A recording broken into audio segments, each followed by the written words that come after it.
அதாவது ஜம்மா நல்ல ஒரு படம். நல்ல கலைஞருக்கு உள்ள இருக்கிற கலைஞரை வெளியே கொண்டு வந்தால் மட்டும்தான் இந்த மாதிரி படத்தை நம்ம புரிஞ்சுக்கணும். நம்ம கிராமப்புறத்தில் இருக்கிறவங்க இந்த படத்தை பார்த்தா நல்லா புரிஞ்சுப்பாங்க. இதை பெருசாக ரீச் பண்ணுறது நம்ம ஆடியன்ஸ் கையில் தான் இருக்குது. அவங்க படம் எடுத்தாங்க, கஷ்டப்பட்டு உழைச்சிருக்காங்க. அதை நம்ம கொண்டு போய் மக்கள்கிட்ட சேர்த்தா தான் அந்த படம் போய் தெரியும்.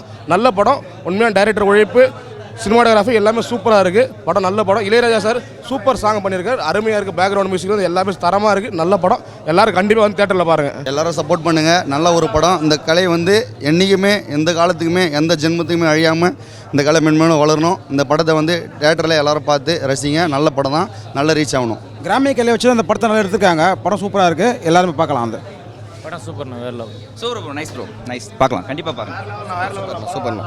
படம் நல்லா இருக்குப்பா. ரொம்ப ஆக்ஷன்லாம் கிடையாது. படம் அழகி படம் பார்த்த ஞாபகத்தில் வந்து நல்லா ஃபீல் இருந்தது. இளையராஜா நல்லா போட்டிருக்காரு, மியூசிக்கில் நல்லா பண்ணியிருக்காருங்க.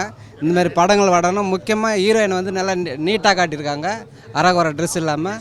இந்தமாதிரி ட்ரெஸ்ஸுங்களில் வந்து ஹீரோயினிங்களை காட்டணும் படத்துங்களில். நம்ம இளைஞர்கள் வந்து நல்ல பார்வையில் வருவாங்க. அப்போ தான் சாங் செம சாங். ஓகே, ரொம்ப பிடிச்சிருக்கு. கலைஞருக்கு எல்லாரும் பார்க்க வேண்டியது. இப்போ யாரும் இந்த மாதிரி பண்ணுறதில்ல. ஃபஸ்ட் டைமாக இவங்க பண்ணியிருக்காங்க. ரொம்ப அருமையாக இருக்குது. படம் நல்ல படம் ப்ரோ, பார்க்க வேண்டிய படம். நல்லா இருக்குது. எல்லா தேட்டரும் வந்து பார்க்கணும். நான் அபுவே பெர்ஃபார்மர் தான். அவங்க நிறைய படங்கள் ப்ரூவ் பண்ணிட்டாங்க. பாரி வந்து ஃபஸ்ட் படமாக தெரில, நல்லா பெர்ஃபார்ம் பண்ணியிருக்காரு. அவர்கிட்ட வந்து இன்னும் நிறைய எக்ஸ்பெக்ட் பண்ணலாம் இப்போ ஃபர்தராக. சாங்ஸ் இளையராஜா சார் மாஸ்ட்ரோ சொல்ல தேவையில்லை. மெலடி போட்டு தைட்டார். ஃபீலிங்காக இருக்குது. நல்லா எமோஷனலாக ஒர்க் அவுட் ஆகிருக்கு சாங்ஸ். ஸ்க்ரீன் நல்லா பண்ணியிருக்காங்க. ஆமாம், படம் போகிறதே தெரில. நல்லா இன்ட்ரெஸ்டாக இருக்குது படம். ஆபாசம் அதிகங்கள் கிடையாது. அருமையாக இருக்குது படம். இந்த மாதிரி தான் ஒரு தெருக்கூத்து நடக்கும் அப்படின்றது வந்து அவங்க நல்லா தெரிஞ்சுக்கலாம். ரொம்ப சின்ன வயசில் பார்த்துருக்கேங்க. ஊரில் வந்து அது அப்படியே எனக்கு ஒரு மெமரபுளாக தான் இருந்துச்சு. இதை பார்க்கும்போது ரொம்ப ரொம்ப சின்ன வயசில் பார்த்துருக்கேன். அப்படி நாங்களும் அந்த மாதிரி தான் ரோட்டில் தான் உட்காந்து பார்ப்போம். ஸோ அந்த மாதிரி பார்த்த ஒரு எக்ஸ்பீரியன்ஸ் வந்து அப்படியே கண்ணு முன்னாடி வந்த மாதிரி இருந்துச்சு. நல்லா இருந்துச்சு. சூப்பராக நடிச்சிருக்காரு. அந்த லாஸ்ட்டு கிளைமேக்ஸில் வந்து அவர் அந்த வேஷம் போட்டு பண்ணுறது வந்து ரொம்ப நல்லா இருந்துச்சு. சூப்பராக இருந்துச்சு சார். மியூசிக், அந்த சாங் வந்து ரொம்ப நல்லா இருந்துச்சு. இளையராஜா சாரோட மியூசிக் வந்து ரொம்ப நல்லா இருந்துச்சு. சூப்பராக இருக்கு. எல்லாருமே பார்க்கலாங்க. கண்டிப்பாக கான்ஃபிடெண்ட்டாக பார்க்கலாம். எல்லோரும் பார்க்கலாம். எங்கேயுமே முகம் சொல்லிக்கிற மாதிரிலாம் எந்த விஷயமும் இருக்காது. ரொம்ப நல்லா இருக்குது படம். ஜமா படம் பார்த்துட்டு வரேன். ஃபர்ஸ்ட் டே ஜமா இன்றைக்கி ரிலீஸ் ஆகிருக்கு. ரோகிணி தேட்டரில் பார்த்துட்டு இருக்கேன். ஸோ படம் வந்து அவ்வளோ அற்புதமாக இருக்குது, அவ்வளோ நல்லா வந்திருக்கு. படத்தை வந்து ஃபர்ஸ்ட் மூவி அவரே பாரி இளவழகன் அவரே எழுதி அவரே இயக்கி நடிச்சிருக்காரு. அவ்வளோ பெரிய வேலை இது. அவ்வளோ திறம்பட பண்ணியிருக்காரு. அஸ் அ டேரக்டராக அஸ் அ ஆக்டராக அவர் வந்து வின் பண்ணியிருக்காரு. ஸோ படம் வந்து நிச்சயமாக வந்து எல்லாருமே கம்பல்சரி பார்க்க வேண்டிய படம். நல்ல படம். தயவு செஞ்சு யாரும் தேட்டரில் மிஸ் பண்ணிவிட்டு ஓடிடியில் பார்த்துட்டு பதிவுகள் போடாதீங்க. கண்டிப்பாக வந்து பாருங்கள். நிச்சயமாக இந்த மாதிரி படங்களை நம்ம பார்த்து ஊக்குவிக்க வேண்டியது நம்மளுடைய கடமை. ஸோ கண்டிப்பாக எல்லோரும் தேட்டரில் வந்து பாருங்கள். படம் ரொம்ப நல்லா இருந்தது. நீங்களாம் பார்த்து சொல்லணும். ஆடியன்ஸ் கிட்ட வந்த ரெஸ்பான்ஸ் வந்து ஃபெனாமினல் ரெஸ்பான்ஸுங்க. நாங்கள் இந்த அளவுக்கு ஒரு ரீச் ஆகும்னு எதிர்பார்த்தோம். நல்லா வந்திருக்குன்னு. பட் இவ்வளோ பெரிய ரெஸ்பான்ஸ் வரும்னு நாங்கள் இது ஒரு மைல் ஸ்டோனுங்க. இது ரொம்ப பெரிய விஷயம். ஏன்னா அது ஒரு கிராமத்து ரோலில் பண்ணி அதில் இந்த அளவுக்கு நம்மளால் எக்ஸிக்யூட் பண்ண முடியுமாங்கிற சிலது இருந்தது. ரொம்ப நல்லா வந்திருக்குங்க. இது ஒரு ரொம்ப இம்பார்ட்டண்ட்டான ஒரு மைல் ஸ்டோன் நம்ம கரியரில்.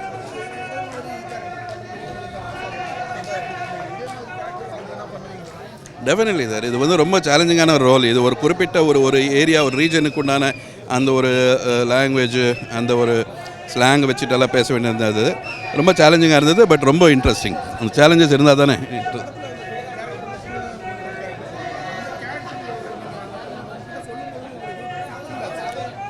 எனக்கு என்ன அதுக்கு ஒரு பேக்ரவுண்ட் என்ன கொடுத்துருந்தாங்கன்னா, பூனைங்கிறது வந்து ஒரு மோட்டிவேட்டர். நம்ம கல்யாணத்துக்கு வந்து யாராவது ஒருத்தர் பேக் சப்போர்ட் இருக்கணும். ஏன்னா இருக்கிறவங்க எல்லாருமே சப்ரெஸ் பண்ணிவிட்டு அவர் வளர விடாமல் தடுக்கிறவங்க. பட் எந்த எதிர்பார்ப்பும் இல்லாமல் பின்னாடி இருந்து ஒருத்தனை ஊக்குவிச்சு அவன் வந்து அவனோட விஷயத்தில் ஜெயிக்கிறதுக்கு வந்து நான் சப்போர்ட்டிவாக இருக்கணுங்கிறது தான் அதில் ஒரு பேக்ரவுண்ட், ஒரு ஒன் லைனு.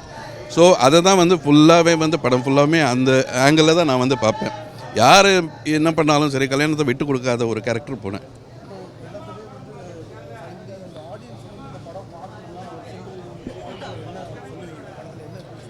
படம் வந்து இது வந்து தெருக்கூத்து பற்றின ஒரு பேக்ரவுண்டில் இருந்தாலும் இது வந்து ஒரு ஹோப் அண்ட் பர்சிஸ்டன்ஸ். அதாவது நம்ம விடாமுயற்சி. கண்டிப்பாக நீங்கள் வந்து நினச்சதை நீங்கள் சாதிக்கலாம், சாதிக்க முடியும். உங்களுக்கு அமுகிறதுக்கு ஒரு 100 பேர் இருந்தாலும் கூட பின்னாடி ஒருத்தர் புஷ் பண்ணுறதுக்கு ஒருத்தர் 2 பேர் இருந்தாலும் போகிறோம். நீங்கள் கான்ஃபிடெண்ட்டாக நீங்கள் வின் பண்ணலாம் அப்படிங்கிறது ஒரு நம்பிக்கை கொடுக்கக்கூடிய ஒரு தன்னம்பிக்கை இருக்கணும் அப்படிங்கிறது தான் இதில். ஜமா படம் பார்க்குறதுக்காக இன்றைக்கி வந்தேன். படம் நல்லா அற்புதமாக இருக்குது. கூத்து கலைஞர்களின் அந்த பிரதிபலிப்பை அப்படியே காமிச்சிருக்காரு இயக்குனர். அவரே தான் கதாநாயகன்னு நடிச்சிருக்காரு. பாரி இளவழகன் அவருக்கு என் மனமார்ந்த வாழ்த்துக்கள். அது மட்டும் இல்லை, இந்த படத்தில் வந்து திருவண்ணாமலையில் நடந்த ஒரு உண்மை சம்பவத்தை தான் இயக்குனர் ஜமா என்ற படத்தில் வந்து வெளிப்படுத்தி காட்டியிருக்காரு. திருநங்கைகள் என்று அழைக்கப்படும் தெய்வத்துக்கு சமமான 3ஆம் பாலினத்தவர்கள் அவர்களுடைய கஷ்ட நஷ்டங்களை இந்த படத்தில் வந்து காமிச்சிருக்காரு. இன்றைக்கி வந்து சில பொறுக்கி பசங்க எல்லாம் என்ன சொல்கிறாங்கன்னா, அந்த திருநங்கைகளை உஸ்ஸு பொட்டை அப்படின்னு கேலியும் கிண்டலுமா சொல்கிறாங்க. இப்போ சமீபத்தில் பார்த்தீங்கன்னா வானவில் அப்படின்னு சொல்லி ஒரு புதுசாக ஒரு பட்டம் ஒன்று வைக்கிறாங்க. அவர்கள் எல்லாம் தெய்வத்திற்கு சமமானவங்க. அவர்களை பற்றி பிரதிபலிக்கும் வகையில் இந்த ஜமா படத்தை தயாரிச்சிருக்காரு திரு சாய் அவர்கள். அப்புறம் டிக்கெட் பாக்ஸ் ஏதோ போட்டுருந்துச்சு பேர், அவர்களுக்கும் என் மனமார்ந்த வாழ்த்துக்கள். மொத்தத்தில் இந்த படம் வந்தனே வந்தனே மகாராஜா வந்தனே வந்தனே வந்தனே மகாராஜா வந்தனே ஜமா பாக்கா வந்தனே ஏ ஜமா பாக்கா வந்தனே சந்தோஷத்தை தந்தனே ஏ சந்தோஷத்தை தந்தனே வந்தனே வந்தனே